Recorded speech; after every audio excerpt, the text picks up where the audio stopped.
Sidang lanjutan kasus penembakan yang menewaskan warga negara asing asal Australia bernama Sivan Ratmanovic dan melukai rekannya Sanar Ghanim digelar di Pengadilan Negeri Denpasar, Bali pada Senin 3 November. Ketiga terdakwa Mevlut Koskun, Pae Middlemore Tupou, dan Darcy Francesco Jensen kembali dihadirkan dengan pengawalan ketat dari Brimopolda Bali.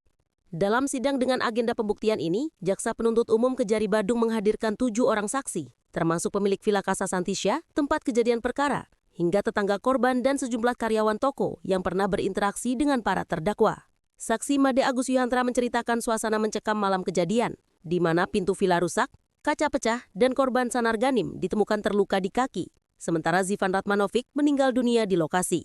Saksi lain Gede Putu Aldo Pujawiranata mengaku mendengar suara tembakan bertubi-tubi dan melihat sosok pria bertubuh besar mengenakan jaket ojek online kabur dari lokasi.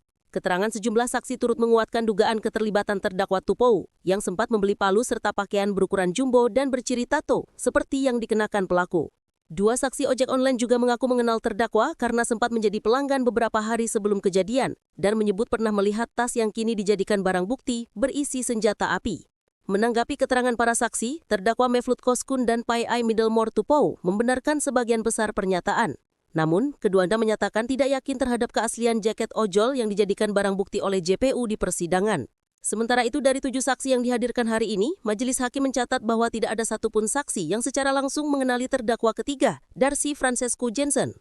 Rata-rata saksi mengatakan tidak melihat atau lupa. Sidang akan kembali dilanjutkan pada Senin 10 November 2025 dengan agenda pemeriksaan lanjutan terhadap 9 saksi tambahan yang telah dijadwalkan oleh Jaksa Penuntut Umum.